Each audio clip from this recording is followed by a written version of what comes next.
Welcome to the ABCs of Horses, a Big Blend radio podcast featuring Christy Wood, a world champion horse trainer, a carded horse show judge, an equestrian expert, and an author. So welcome, everyone. Today, in the alphabet, the ABCs of horses, we're going to do rearing and roping. Yeah, we're doing a double barrel here. Maybe we'll talk about barrel racing. Who knows? But welcome back, Christy. How are you doing? Enjoying the fall season? I'm enjoying this, Lisa. It's nice to be talking with you again and everyone that's out there listening. It's a nice season. It's a good time to be out on a horse, what I think. Oh, yes, it is. I think our intense California heat is gone by the wayside now. We have some beautiful fall weather. Awesome. Well, let's jump into the world of rearing because there's rearing and bucking. So let's start with what that is for, especially those who are in horse lovers getting, started. What is the difference between a buck and a rear? Well, I don't know if we're going to talk about a buck, but a rear is a horse standing on its hind legs. And which might look majestic to some people if they see wild horses. That is not a natural stance for horses. It is used mainly for communication of in the wild, mainly stallions, to show their authority, to ward off any intruders or any young stallions that may want to come in and challenge them. So normally when you see that in the wild, it usually is used as a defense. Mm-hmm. We don't like to see that in our wonderful Western world and English world of riding and enjoying our horses under saddle in the show arena or on the trails. We don't want to see that reaction at all. Okay. No, we don't want that. So why would that happen? What is the cause of it? It can happen for many reasons, and that's what you have to figure out. So because it's not natural, there's got to be a reason. There's got to be a stimulus that created that or caused the horse to react that way. And that's where it becomes a little more complicated. Let's just say, generally speaking, and also why we started this podcast is to help beginners be comfortable around horses. And, unfortunately, I get phone calls from time to time of people that just bought a horse. And let's say they say their horse is rearing now. What do I do? And it's just frightening to hear that conversation or even hear that those people talk like that. But I'm thrilled that they're seeking help. But you really should try to find out more about your horse that you purchase and one that you're considering, so that hopefully you don't all of a sudden get this horse home and you're surprised that it's has a behavior like this. So you have to figure out why. You have to look at the stimulus. You've got to be aware of your surroundings. What things are causing this horse to react this way? It could be, a blowing plastic bag. It could be somebody closing a car door. It could be two geldings beside each other in a paddock. It could be a mare and a stallion reacting this way. I mean, stallions definitely can react this way. That's also part of the stance for breeding. So you have to understand what's happening. And so that's where number one, you really should seek the help of a professional. There's just no doubt about it. Rearing is something that's not a simple fix. It will take a professional to help you figure out why, how to get through to that horse if that's not necessarily the right response, find out why it's responding that way. And then also you have to get I hate to say this, but the garbage out and good input into that horse's brain to realize that there's not a need for that. There's really not a need for a horse to do that. Once you figure out what it is. I mean, it could be a rattlesnake on a trail, but I've never had my horses rear from that. They usually just either run over it or stop on it. They don't rear and stop and say, oh, it's a rattlesnake. They'll just gallop over it. But, you really need to find out and fix it. You've got to fix that problem. That's something you just don't bypass. I've actually seen it happen with someone who had the wrong saddle and saddled up the horse wrong. Like it was pinching the horse or something. So that's a great comment. And what that means is there's got to be some pain involved. Unless that horse wasn't thoroughly broke in a proper way to accept the saddle, which all of our domestic horses do every single day of their lives, then there's got to be, I would think, a pain factor of a saddle that doesn't fit properly. Maybe your tack isn't clean. You need to look at that saddle pad, make sure there aren't any burrs under that saddle pad. I mean, that's actually, I think there was something that was pinching the horse. Right. And that's what it was. So that's a reaction to pain, and you have to figure out why. Yeah. So I remember that being with a friend. A veterinarian, someone check the horse out, check your tack. Same thing with putting a bit into the horse's mouth, make sure their teeth are in good shape, that their wolf teeth aren't possibly interfering with the bit, which could cause a horse to possibly erupt from mouth pain. There's just so many things that can happen. This horse may have been abused, which you and I have talked about many times on this Mhm. podcast, that just even Mhm. slightly raising a broom handle or a stick that you pick up could trigger a horse if he's been abused by such an object before from a Mm. human. So that you just have to understand, and I usually sit back and I'll try to observe a horse that might have that kind of behavior and find out what the problem is. Mm. And usually 90% of the time, it's the human that's created it. So now we have to Mhm. fix it. Well, and also like I was saying with the saddle thing, I remember that being a friend, and she did bring in a coach actually, and I remember it was something just so obvious, but you know, it was like panic mode, it was hurting the horse. So the horse was like trying to say, "Hey, yo, do something." Um, Yes, and unfortunately, people will buy horses at sales. They think they're going to get a good yes, deal. that's what I was going to They'll bring buy up. from It's somebody that isn't yes. ethical. And you may not have spent a lot of time with this horse. Gosh, some people even buy horses just off of videos and they never go out and ride them and see them. And so, honestly, if you run into this problem and you don't seek the help of a professional, which you should, and I capitalize that in red letters, that you need to go back to square one. I would try to retrain a horse like this, but definitely after he's detoxed, if you get him home, if all of a sudden this shit's showing up, you need to let this horse relax. Try to observe your horse and try to find out how he's interacting with the other horses or with people, with the facility where he's boarded. What is triggering this? But really, you can never go wrong by going back to square one and literally re-breaking this horse as though he was just a new 2-year-old or a yearling or a horse that somebody has never handled before. And maybe fill in the gaps. There's a lot of people train differently, break horses differently. And you might be able to help him realize that Yeah. this is not acceptable behavior, and he may not want to do it once he's fully understands what you want too. It could be even confusion because people don't know how to train. Well, I want to just go back to people buying horses online from a video. Be careful because I'm Yep. watching people buy houses or an apartment or something thinking they're dealing with a realtor, which is a complete scam thing. Like if you're seeing something on TikTok or on Mhm. social media, you need to follow up, have a true conversation, and make sure you call the actual agency's website. And that's the Mhm. same with getting someone like Christy. You can hear her on a podcast. You can go to her website, WDNHorse.com. Go to the website, and actually call them from there or email them from the website, which is why websites are so important these days because there are a lot of scam artists out there and you want to have somebody reputable like Christy who can actually help you go look at the horse and see that this is something, this is the right thing. And like you said, watch the horse's mannerisms and yeah, because a lot of people can, oh, that's a great deal. It's so cute. And what a Oh, great yes, I have a deal. checklist, and people that hire me for advice, we have a checklist on what we're going to ask, what kind of things we want to see on the video, even before, the horse may be a couple hundred miles away, and certainly you don't still want to jump in a car, and not everybody has the time to go do that. So that's why we do request videos, Mm. and you can certainly pick up, especially me as being a horse show judge, how a horse can move, how they're reacting, certain things that I can see of how a person holds the reins, what kind of bit there is. All of this comes into play watching a video. And if we like what we see on the video, then we can make Mm. arrangements to go out there and spend some time with that horse. And maybe not just once, but you go out several times Mm. so that so that the video is a true representation of what you see and what you want to spend your money on. Love it. I love it. Now, Christy, getting into roping, can we just talk a little bit about the origins of that? And then also, before we even get into doing it, is there like a stage? Well, let's get into the oranges first, but I do want to get into, um, getting a horse used to that because suddenly you start, you can't just go jump on any horse and start twirling rope around and hoping it's going to go Oh like, no. ooh, you know what I mean? There's a Well, stage, right? right, Lisa, And that's this, part of the training. What are you going to do if you're buying a horse to use him as a roper? Then yes, he's got to be comfortable with the rope, slowly introduced to one, listening to the sounds of you coil and throw the rope and roping an object, even roping a real cow or a steer. Yes, anything that you do with a horse, you need to desensitize them, but not just desensitize them. You're teaching them that this is an acceptable object that's going to be around you all the time, and this is what the acceptable sound's going to be, and this is what we're going to do with this, and there's nothing to fear from this. mm. Yeah, exactly. Nothing to fear.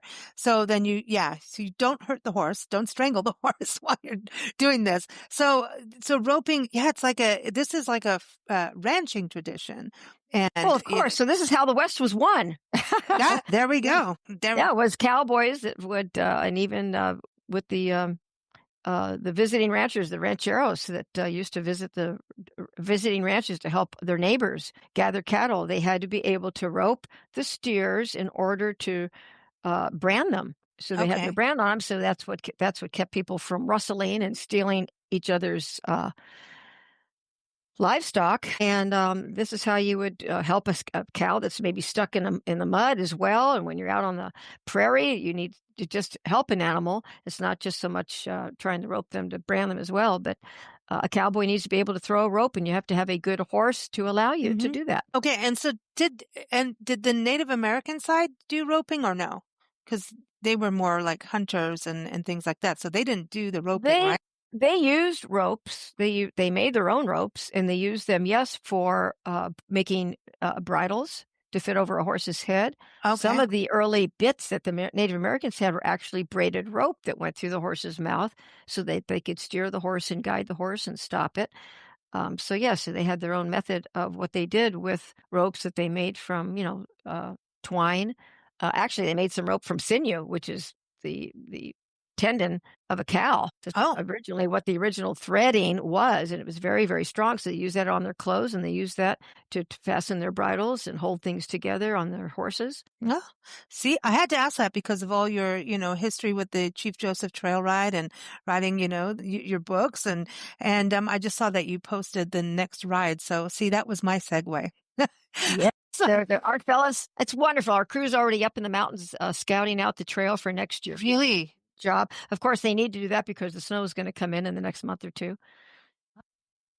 Yes, so Well, they need to get that done ahead of. So it's a wonderful crew, just a wonderful crew, and they look out for us and make it so enjoyable. So yes, if you also want to follow me on Facebook, I have a Facebook page that is under my name, Christy Wood, but the picture on that Facebook page is the front cover of my book, Hoofprints Across Time, A Trail Ride to Remember. And you can follow my posts there if you like. You can friend me if you like, and follow the posts that I make on the Chief Joseph Trail Ride. That Facebook page is strictly for business, so you'll be yeah, able to follow the things that we're doing. cool. And I will have You that join linked us. for everyone on the episode notes. So check that out. Yes, and Just that's where type my in. podcast is also every. Yeah. So just on the episode notes of the podcast, I'll put the Facebook link in there for you. And also, yeah, that way everyone can follow you there. And if you're searching for Christy Wood, type in Christy Wood Three Rivers. And then also, just type in WDN horses and you'll find her. So training Right. stables. She's a training stable too. She's all West, kinds so of. the West was won by Mhm. roping and the wagons and everything else that came across the country,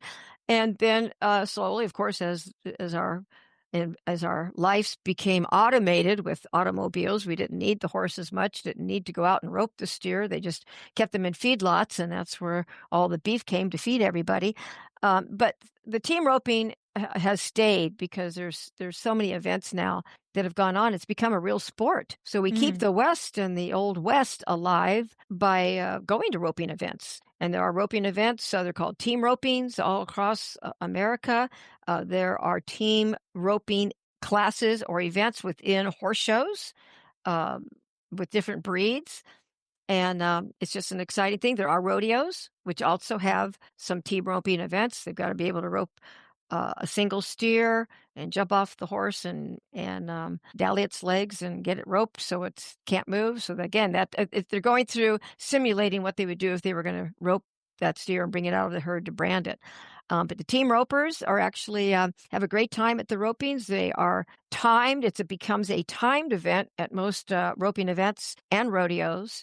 And so the fastest time wins. And of course, you work with a team. When we talk about a team, there's a header and a heeler. And Mm. it's exactly what it says. So the header is the fella on the horse that runs out of the box first and ropes the head of the steer, or the horns of the steer, and turns it away from the second rider, who is the heeler. So as he turns it, the cow's back legs are spun out to the side as he's running alongside the header, and then the heeler can throw his rope, gather the heels, and then those two actually turn and face each other, and that's what's called a team roping. It's called heading and heeling, and that's what they get judged on the fact that if there are legal catches for the rope, and they get judged on their time. Wow. Okay. So time, and then the calf roping is solo, right? That's a solo thing that you go on and do. Single calf roping or steer wrestlings, where they actually Whoa. jump off, where your horse is at a full gallop and jumps off the side of a steer, grabs the horn. The big fellow will put his feet in the ground and actually turn the steer's head, which makes him flip over. And as soon as he lands flat on his side, the time stops. So the fastest time wins in that event as well. Wow. I think you have to have like agility as a human for this too, not just a horse. Well, you got to have a good horse that can haze, which means run right alongside that steer to get his rider in a good position. Same thing. He's got to be able to run up towards the back of that steer as his rider throws the rope. And as soon as he throws the rope, he's got to jump off his horse on the offside, run up and try to flip that steer over, or get the three legs wrapped around and tied so that steer can't move. And his horse needs to be able to work the rope. So that horse is actually bucking up and tightening that rope, but not dragging the cow, so that his rider can get the job done. It's amazing how well trained these horses are. It's exciting to watch at rodeos. But then in the horse show arena for roping, we actually have created a way of judging them. So it's not only against the clock. You are judged by a judge on how well you do certain things. And so I can explain that to you as well. Well, this is interesting because it's like the horses, the humans, and then you have to be, also careful of how the calf is being treated. Like there's got to be, care involved for the horses. Yes, and they do put leather straps and protective headgear on steers so that when that rope goes around their horns, they're not harmed in any way. I guarantee that happens at every roping. You're going to see that. Okay, yeah, because I mean, if you think about the cowboys, this is a food source. This isn't about. This is about getting the herd together, getting them where they need to be, and all of that, right? So, food source has got to be protected. So that when you look at all of this, of the training that goes into the horse and the human, because the human has to be trained to be able to train the horse, right? There's got to be a dual thing. What is the time frame like on someone who's never done this, who wants to do it? What would you say, like, how long does it take? I mean, people have an ambition to do it, but if they're a beginner rider, like, where are we on all of that? You need to start. You need to start at the beginning. If you're a beginning rider, you need to, number one, learn how to ride, learn how to read horses, become a partner with your horse. When we talk about these events like team roping, you also need a horse that's going to be fairly hardy and sturdy, have some good body, some good bone.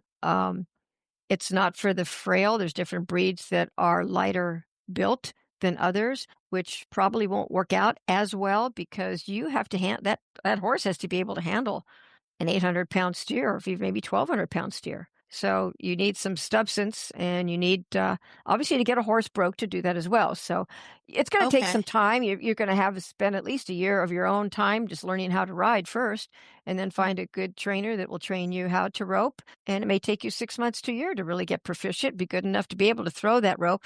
Now, that's one thing, throwing the rope, but what are you going to do at the other end of that rope once it catches the steer? And that rope is used to dally, and that's what the word is used. We take that rope and wrap it around the saddle horn to stop the motion of the steer so we can get our job done. So it takes quite a bit of skill to learn how to do that without losing your fingers. Well, I've seen people like actually just do it with like a fake steer kind of thing. Just sit and rope and rope and rope and rope. Yeah, I'll walk around my house and I'll rope tires. I will rope my gosh, I'm scared of you, Christy. I do have She's two fake.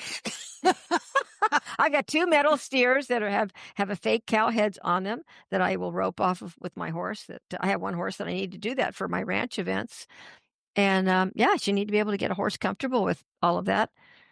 and you need to be able to I've handle seen that rope. trick riders do this where the horse, like they get up on the back and they can do this Right. Well, circle that just that's moves. going to be a little That's bit different different. rope than what Yeah. than what the cowboys use. Their rope is much stiffer. It Yeah. needs to be it's coated. It needs to be stronger in what they're going to do.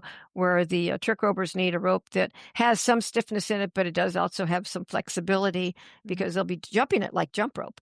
So it's crazy when I see different. that. I've seen people, I mean, they manage to jump on the horse. Like the horse and that person are like united as one entity in a way Well, when that's it's the whole that. goal. Yeah. With you want a team rope, you want to jump, you want to show, you want to ride on the Chief Joseph Trail Ride, you need to become one with the horse you have or the horse you're going to ride, the horse you lease, your friend's horse, whatever the case may be. The more time you spend with that horse, the better partner you're going to be. And I think, going back to the beginning here about rearing and actually, and then, understanding who your horse is and before you get it, it's like, oh, I got this, I just go on trail rides in my backyard forest. We got this trail we take, and then, hey, I think I want to get into roping. And now you just start naturally turning the horse that you have into a roping horse. That is something, and you said, no, make sure this kind of horse. So I think there's always that natural, like, I love my horse and I'm going to do this. And that horse is not set up for that. It's like asking me to be a ballerina. My gosh, no. That's funny. Kaboom! We did, yeah. There's a simple answer to this, Lisa, and I'm glad you mentioned that, is really if you are truly in tune to your horse and what the best for that horse, you need to find out what he does best, and that's what you go with. So if you have a horse that is lighter built, that isn't very fast, that's really more on the calm side, I don't think he's going to make a very good roper for you. You've got a horse that has to be able to handle all that noise and that speed and that quickness and be strong enough to turn that steer that almost outweighs him sometimes. So it's like putting a square peg in a round hole. If you have a horse that has the wonderful talent to jump and you don't want to go over fences, then he might be happier with somebody else, or you can certainly enjoy that horse trail riding. It doesn't mean a horse that loves to jump can't be a trail horse, but you have to look at the specifics of each event that you want to do, and you really should go with what your horse's best abilities are for a particular event. Well, what I have seen in this is, and I didn't understand all this stuff, all the intricacies of who was doing what. What I could tell is the people that were doing really good at it, you can't even really see that amount of communication between them and their horse are that tight. Like it's going to be legs and just, it's not like, even if they do move, it's like the horse already knows what it's like they understand each other. Because they've spent 100 hours working on one particular maneuver and they've got it down pat. That's what watching, again, the Olympics that's coming up in a couple of years. The art of dressage is absolutely beautiful to watch the maneuvers that they accomplish with their horses. But they have invested years and hours to get to that ultimate goal of showing, competing at the Olympics. Now, is barrel racing kind of connected to this or completely a separate thing? And you need to have a horse with speed, but you have to have a horse that's quick and that can turn. But you have to be careful with barrel racing too. If that's all you ever do with your horse and you walk into the arena and that horse sees an arena and sees that gate, we call them, they get buzzy, they get jiggy. That's pretty much, they know what they have to do and they get a little excited about it. That's all they want to do because that's what they expect. That's what you've asked all this time. A good barrel racing horse also needs to be a horse that can walk out of that arena and go do something else for you, get away from that environment. You have to have a release for that type of horse. You can't just run him all the time. So it's like a racehorse. I've retrained some ex-race horses, and believe it or not, that's all they have in their mind. Out the gate and you run. So have fun with that. So it takes time. I retrained several ex-race horses, and it takes time for them to gear down, get detox, that's what I call it, get the racing out of their mind and learn the different pressure points and what we're going to be asking them to do. They can learn to relax. But the barrel racers, a lot of them just want to run, and it's not real safe out on the trail if that's all you ever do. So they need a release. They need to get away from that. But can I get back a little bit more just to my heading and healing? I'd like to explain a little more of the intricates of why we judge this class. It's not just against the clock at some rodeos and team ropings, but in a horse show, you're actually judged by a judge. And we have a penalty boxes on mistakes that you can make.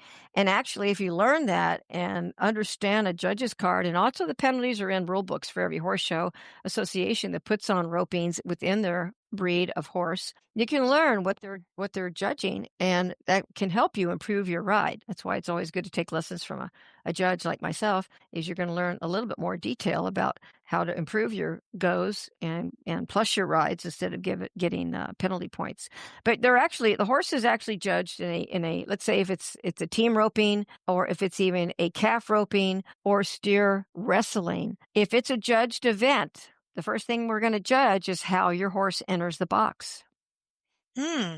So there's a Okay. difference in it, that we're showing attitude. We're showing how broke that horse is, how responsive he is to his rider, and that he's ready to perform what the rider's asking him to do. The negative points would be a horse that is jigging in the box, prances to get in there, turns around quickly, gets nervous, backs up, hits the fence, is just chomping at the bit, even slightly sitting down on its haunches and doing a modified small rear. These are horses that are ready to go Oh. because they know that's their job, but they're not waiting.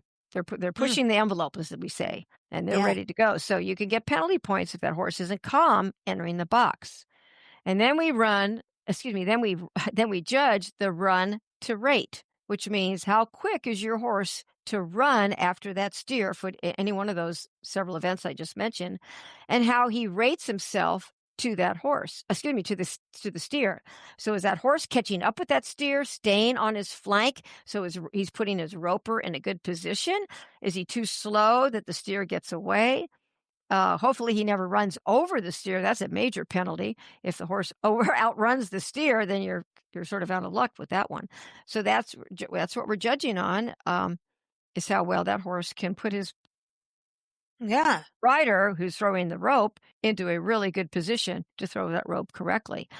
And then the positioning of the horse, of how he gets to the flank of that steer, again, to get in that correct position. Or if he's a header, he needs to really be up to that horse's head the steer's head alongside him, so he can throw the rope around the horns and then pull that steer in the direction away from the header, so the header has the back legs exposed. So position is very important. We judge that. And then we'll judge the stopping. How well does your horse stop that steer from going forward? How well does that horse, we call it hazing, run alongside the steer for the steer wrestling or team roping? How well that horse can turn and face that steer and literally stop that steer when the heeler has got his rope around the heels and he's actually pulling back, so they actually sort of stretch the calf to stop him, and the rope's around the heels and around the steer's head. Wow. And that's all judged. So you can get plus points on the way that you do things well, and then there are some penalty points when things just don't go quite as right as you wanted them to. So it's a judged event. So that's kind of exciting. When you go to a show, it's not always against the clock. You're also going to be judged on how technical you are. And I like that. I really like that. That too. However, so like when you go into this, this is how you're going to be judged. Do you understand that all of these different elements is how you're going to be judged? But so practice that, over and over, and have somebody else that can watch you, or in video. Does video come into any of this training so that you, I know they do that with football, is they film the game and they go, look, you did do this. Yes. You can't say you didn't do it, but you did. See, it's right there, like showing position and form and, the posture. I think posture is always an important thing in riding. Video is a great tool, Lisa. It's a great tool in everything you want to do to review for yourself, to make sure to even review, videotape your lessons. I encourage that as well. You bet. You can learn a lot from what you've done. And again, the rule book specifies how things are judged. It's a good idea to work with a trainer that has done this event multiple times. That's really good at it and has won some world championships, because then you're learning like from you. the best. Well, yeah, this is the thing. I mean, and I think the video part too is going to show you how your horse is doing with this, because you're in a different viewpoint if you're riding the horse. Yes. So it's cool to see the horse's form, maybe, and it's a better understanding. So for the trainer and the rider, that gives you a straight to the point conversation. So that's interesting for you, isn't it now? Like through the years that you've been training, I mean, that wasn't available unless, some people had to bring like a film crew out back in the Right. day. Some of the arenas, Blockbuster. yeah, some of the arenas that are larger indoor arenas also have mirrors. The dressage people use a lot of mirrors because they can see themselves as well. I like that as well. I had a few set up here a long time ago. The weather kind of got the best of them, but because our arena wasn't covered. But it's really good. Anything that can be observed, not only just the trainer, but a mirror or the video. It's excellent. Really cool. This is a cool tips, man. Chrissy, there's a lot going in there. And, it's so fascinating for those of us who don't do that part of it and you're watching, but you don't have all those little subtle details in your mind of what goes into making that event such a big deal. Wow. All right. So trainer is important. Watching what's going on is important. Practice is important, but having the right horse foremost. Isn't that the most important thing? Having the right horse matched with the rider. Very cool. See, always good to have you on the show. We can't wait for next month is the big S. Are we going to talk about snakes on the trail? No, I'm just kidding. You never know. So everyone stay tuned. We're here every second Saturday and always good information, as you can tell from this one, this episode. Always good information. Questions are always welcome. So you can comment through all the different podcast outlets that we're in. Contact us there, or just even go to blendradioandtv.com. Contact us through there, or just contact Christy through her website. Give everyone your website, Christy. It is wdnhorse.com. See? There you go. Contact Christy directly, too. Thanks, Christy. Happy trails. Thanks, Lisa. Thank you. So long, everybody. Thank you for listening to Big Blend Radio's ABCs of Horses featuring Christy Wood. You can keep up with Christy and learn more about her services and her books by going to her website, wdnhorse.com. Keep up with Big Blend Radio at bigblendradio.com.